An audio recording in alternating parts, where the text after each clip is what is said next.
Hello friends, कैसे हैं आप लोग। आशा करता हूं कि आप सभी अपने परिवार के साथ या फिर जहां पर भी हैं वहां पर स्वस्थ हों। ठीक, आज का वीडियो लेक्चर शुरू करने से पहले आप सभी बच्चों से ये रिक्वेस्ट है कि अगर आप लोगों को मेरा लेक्चर पसंद आता है तो इसे लाइक जरूर कीजिए, क्योंकि लाइक करने से क्या होता है कि YouTube इसे प्रमोट करता है, और प्रमोट करने का मतलब होता है कि ज्यादा से ज्यादा बच्चे इसे देख पाते हैं। और एक टीचर के लिए सबसे जरूरी यही होता है कि ज्यादा से ज्यादा बच्चे उसके लेक्चर को सुने, और अगर उसे अच्छा लगे तो उसे पसंद कर कर अपने जीवन के अंदर ज्यादा से ज्यादा उन्नति करें। ठीक, तो आप लोगों से सिर्फ इतनी ही रिक्वेस्ट थी। तो आज का जो हमारा नेक्स्ट आर्टिकल है, क्योंकि आपको याद हो कि हम पढ़ रहे हैं मूल अधिकार, फंडामेंटल राइट्स। आप में से अधिकतर बच्चे कुछ चीजें जानते हैं कि मूल अधिकार हमारे संविधान के भाग 3 में दिए गए हैं, अनुच्छेद 12 से 35 तक दिए गए हैं। लेकिन मूल अधिकारों को 6 वर्गों में बांटा गया है, जो कि 14 से लेकर 32 तक है। इसके अलावा मूल अधिकार हमारे संविधान में संयुक्त राज्य अमेरिका के संविधान से प्रभावित है। वहीं आर्टिकल 12 और 13 में दरअसल कोई मूल अधिकार नहीं है, बल्कि कुछ दो स्पष्टीकरण दिए गए हैं। 12 में राज्य की परिभाषा दी है, जो हमने पहले पढ़ लिया है। आर्टिकल 13 में बताया गया है कि अगर कोई कानून ऐसा बनता है, कोई विधि ऐसी बनती है जो मूल अधिकारों से असंगत हो, तो उसका क्या होगा। और फिर वहीं समानता का अधिकार शुरू हो जाता है आर्टिकल 14 से 18। कल हमने आर्टिकल 14 पढ़ा था, जो था विधि के समक्ष समानता या विधियों का समान संरक्षण। आर्टिकल 14 हमारे संविधान का काफी इंपॉर्टेंट आर्टिकल है, क्योंकि आर्टिकल 14 के ही बेस पर आर्टिकल 15 और 16 की नींव रखी गई है। ठीक, तो आज मैं आर्टिकल 14 भी आपको समझाऊंगा कि कैसे आर्टिकल 15 को आर्टिकल 14 से जोड़कर पढ़ा जाता है। ठीक, तो सबसे पहले बात कि आर्टिकल 15 धर्म, मूलवंश, जाति, लिंग और जन्म स्थान, यानी आर्टिकल 15 धर्म, मूलवंश, जाति, लिंग और जन्म स्थान के आधार पर भेदभाव करने से रोकता है। किसे रोकता है? राज्य। अगर आप एसएससी की तैयारी कर रहे हैं, बैंकिंग की तैयारी कर रहे हैं, या फिर कोई भी ऐसे एग्जाम की तैयारी कर रहे हैं जो फैक्चुअल है, तो आपको केवल इतना याद रखना है, आर्टिकल 15 एक ऐसा मूल अधिकार है जो केवल भारत के नागरिकों को मिला। केवल भारत के नागरिकों को मिलने का मतलब है कि भारत के जो नागरिक हैं केवल वही आर्टिकल 15 के तहत न्यायालय में जा सकते हैं अगर उनके साथ भेदभाव होता है। भारत के नागरिक को छोड़कर भारत में रहने वाला अन्य कोई व्यक्ति, चाहे वो विदेशी हो, शरणार्थी हो, वो आर्टिकल 15 के तहत कोर्ट में नहीं जा सकता। तो आर्टिकल 15 केवल भारत के नागरिकों को मिला है, और आर्टिकल 15 में 5 आधारों पर भेदभाव करने की मनाही है: धर्म, मूलवंश, जाति, लिंग और जन्म स्थान। अगर आप किसी भी फैक्चुअल एग्जाम की तैयारी करते हैं तो इतना ही जानना आपके लिए पर्याप्त है। लेकिन अगर आप सिविल सर्विसेज की तैयारी करते हैं तब आर्टिकल 15 को आपको विस्तार से पढ़ना होगा, और पूरा विस्तार से पढ़ने का मतलब है आर्टिकल 15 के अंदर कुल 6 खंड हैं: 15(1), 15(2), 15(3), 15(4), 15(5) और 15(6). तो अगर आप सिविल सर्विस की तैयारी करते हैं तो आपको पूरे के पूरे 6 खंडों को समझना चाहिए। याद कितना रखना है वो बात अलग है, लेकिन पता सब होना चाहिए कि आर्टिकल 15 में वो 6 प्रावधान कौन कौन से हैं जो हमें मूल अधिकारों के रूप में प्राप्त है। आर्टिकल 15(1) और 15(2) ये विधि के समक्ष समानता की बात करता है। विधि के समक्ष समानता की बात करता है। वहीं आर्टिकल 15, 3, 4, 5, 6 वे विधियों के समान संरक्षण की बात करता है। ये हम विस्तार से समझेंगे कि कैसे। अगर आपने आर्टिकल 14 का वीडियो नहीं सुना है तो सबसे पहले उसे सुनिए, ताकि आप इस चीज को अच्छे तरीके से समझ पाए। देखिए, आर्टिकल 15 ये कहता है कि राज्य किसी नागरिक के विरुद्ध केवल 5, ये जो 5 आधार है, धर्म, मूलवंश, जाति, लिंग, जन्म स्थान, या इनमें से किसी आधार पर विभेद यानी भेदभाव नहीं करेगा। तो आर्टिकल 15 क्या कह रहा है कि राज्य का मतलब आर्टिकल 12 किसी नागरिक के विरुद्ध, यानी आर्टिकल 15 जो है वो भारत के केवल नागरिकों को मिला। आर्टिकल 14 याद कीजिए, आर्टिकल 14 में हमने पढ़ा था कि भारत में रहने वाले सभी व्यक्तियों को, लेकिन यहां क्या लिखा है, किसी नागरिक के विरुद्ध, अगला क्या लिखा है, केवल ओनली 5 आधारों पर भेदभाव नहीं करेगा। धर्म के आधार पर, मूलवंश के आधार पर, जाति के आधार पर, लिंग के आधार पर और जन्म स्थान के आधार पर। इसका दूसरा मतलब क्या निकलता है, इन 5 आधारों पर भेदभाव नहीं करेगा, लेकिन किसी अन्य आधार पर भेदभाव कर सकता।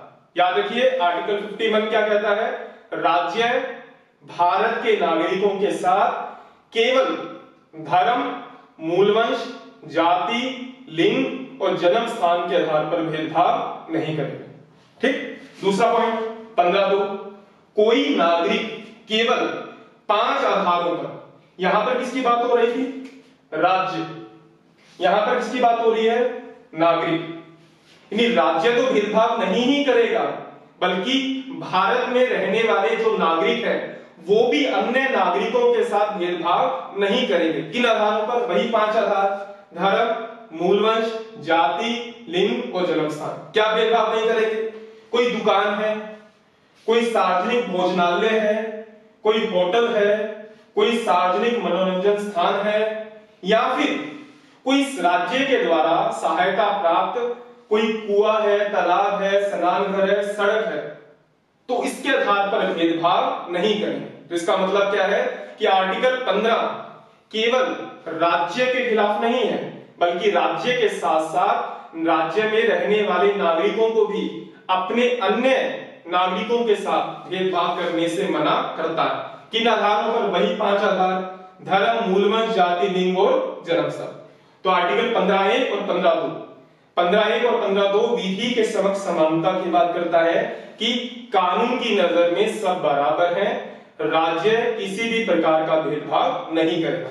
15(1) और 15(2) में अंतर क्या है, 15(1) केवल राज्य को भेदभाव करने से रोकता है, लेकिन 15(2) राज्य के साथ साथ भारत में रहने वाले नागरिकों को भी अन्य नागरिकों के साथ भेदभाव करने से रोकता है। आशा करता हूं कि ये 15(1) और 15(2) समझ में आया होगा। अब बात आती है 15(3), 15(4), 15(5) और 15(6). देखिए आर्टिकल 14 याद कीजिए, आर्टिकल 14 में हमने पढ़ा था विधि के समक्ष समानता और विधियों का समान संरक्षण। विधि के समक्ष समानता का मतलब कि कानून की नजर में, विधि की नजर में सब बराबर है, कोई अमीर गरीब, कोई छोटा बड़ा, कोई महिला पुरुष, किसी भी प्रकार का भेदभाव नहीं होगा। विधियों के समान संरक्षण को याद कीजिए कि राज्य चाहे तो कमजोर वर्गों के उत्थान के लिए सकारात्मक भेदभाव कर सकता है, पॉजिटिव डिस्क्रिमिनेशन कर सकता है। सकारात्मक भेदभाव का मतलब कि भेदभाव इसलिए नहीं किया जा रहा कि हम किसी को नीचा दिखाना चाहते हैं, किसी को कम करना चाहते हैं। भेदभाव इसलिए किया जा रहा है क्योंकि कुछ लोग कमजोर हैं, उन्हें मुख्य धारा में लाने के लिए हम भेदभाव करते हैं। तो 15(1) और 15(2) केवल विधि के समक्ष समानता की बात करता है, और वहीं 15(3), 4, 5 और 6 विधियों के समान संरक्षण की बात करता है। 15(3) क्या कहता है, राज्य महिलाओं और बच्चों के लिए विशेष प्रावधान कर सकता है, लेकिन यहां पर तो कहा गया था कि राज्य किसी नागरिक के विरुद्ध धर्म, मूलवंश, जाति, लिंग या जन्म स्थान के आधार पर भेदभाव नहीं करेगा। लेकिन यहां क्या कहा जा रहा है कि राज्य महिलाओं और बच्चों के लिए विशेष प्रावधान कर सकता है। तो ये तो लिंग के आधार पर भेदभाव हुआ, नहीं, ऐसा नहीं है, लिंग के आधार पर भेदभाव नहीं है। मान लीजिए कि किसी हॉस्पिटल में नर्स की जरूरत है और उसके अंदर महिलाओं को ही नियुक्त किया जाता है, तो क्या ये लिंग के आधार पर भेदभाव है? मान लीजिए कि कोई स्टील का प्लांट है, वहां पर काफी ज्यादा शक्तिशाली व्यक्तियों, यानी जो कि फिजिकली ज्यादा स्ट्रॉन्ग होते हैं, उनकी जरूरत है, तो वहां पर पुरुषों को ज्यादा बल दिया जाता है। तो महिलाओं को मैटरनिटी लीव दी जाती है क्योंकि उनकी बायोलॉजिकल कंडीशंस वैसी होती हैं, पुरुषों को नहीं दी जाती। तो राज्य के पास ये अधिकार है कि वो महिलाओं और बच्चों के लिए विशेष प्रावधान कर सकता है। ऐसा नहीं कि वो लिंग के आधार पर भेदभाव कर रहा है। यहां पर यह भी लिखा था कि केवल 5 या इनमें से किसी आधार पर भेदभाव नहीं करेगा। अगर केवल लिंग को आधार बनाकर भेदभाव करता तो गलत होता, यहाँ पर केवल लिंग के आधार पर भेदभाव नहीं है, महिलाओं और बच्चों की बायोलॉजिकल कंडीशंस अलग होती हैं, इसलिए राज्य को आर्टिकल 15(3) में यह कहा गया है कि वो महिलाओं और बच्चों के लिए विशेष प्रावधान कर सकता है। विशेष प्रावधान करने का मतलब है विधियों का समान संरक्षण, यानी वो सकारात्मक भेदभाव कर सकता है। नेक्स्ट पॉइंट है 15(4). 15(4) आपके मूल संविधान में नहीं था। मूल संविधान का मतलब 26 जनवरी 1950 को जब हमारे देश का संविधान लागू हुआ, उस समय हमारे संविधान में 15(4) नहीं था।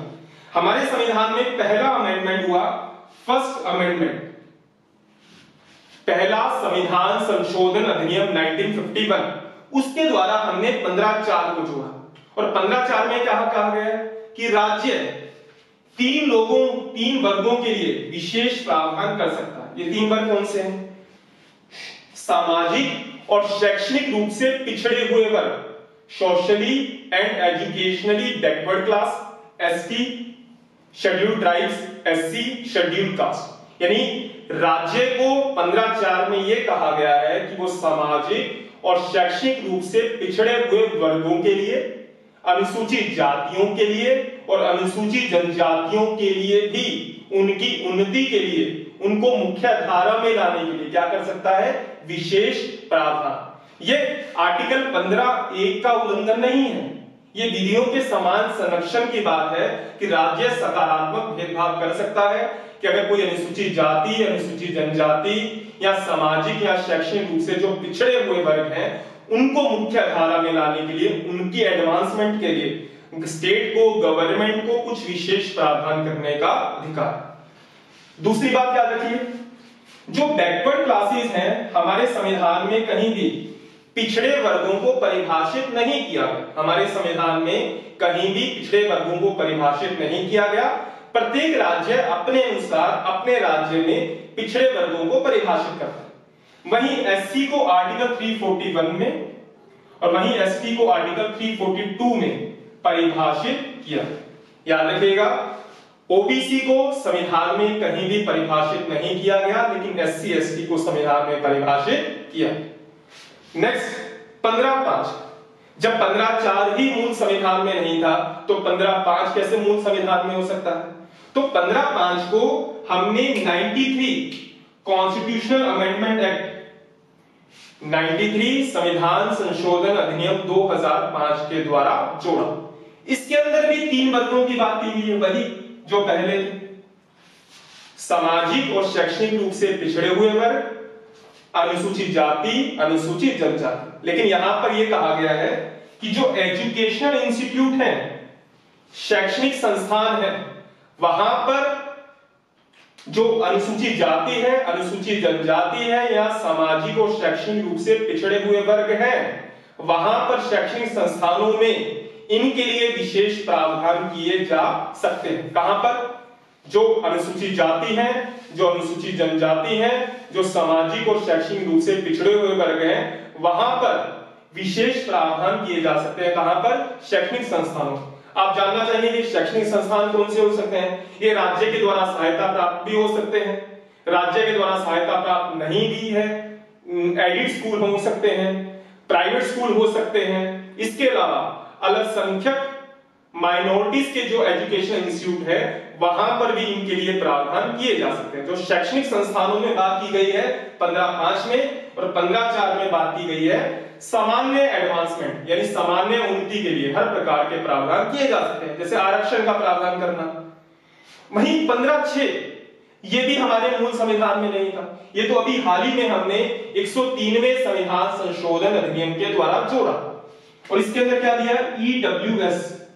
ईडब्ल्यूएस को इंग्लिश में कहते हैं इकोनॉमिक वीकर सेक्शन, यानी जो सामान्य वर्ग के आर्थिक रूप से कमजोर वर्ग हैं, उनके लिए भी राज्य स्पेशल प्रोविजन कर सकता है। किनके लिए? जो सामान्य वर्ग के आर्थिक रूप से कमजोर वर्ग के लोग हैं। आपको याद हो, हाल ही में 103वां संविधान संशोधन अधिनियम हुआ, जिसके द्वारा केंद्र सरकार ने कहा कि जो शैक्षणिक संस्थान है, एजुकेशनल इंस्टीट्यूट हैं, वहां पर जो आर्थिक रूप से कमजोर वर्ग के लोग हैं, उनके लिए 10% के आरक्षण का प्रावधान किया जा सकता है। तो ये 15(6) मूल संविधान में नहीं था, इसे 103 संविधान संशोधन अधिनियम के द्वारा जोड़ा गया। कौन सा प्रावधान? 15(6). क्या दिया गया है इसमें? Economic weaker section. क्या प्रावधान है कि उनके लिए शैक्षणिक संस्थानों में राज्य को विशेष प्रावधान करने का अधिकार। अब ये इकोनॉमिक वीकर सेक्शन कौन होंगे? ये एससी बीसी नहीं हो सकते, यानी socially and educationally backward class वाले नहीं हो सकते, एससी नहीं हो सकते, एसटी नहीं हो सकते।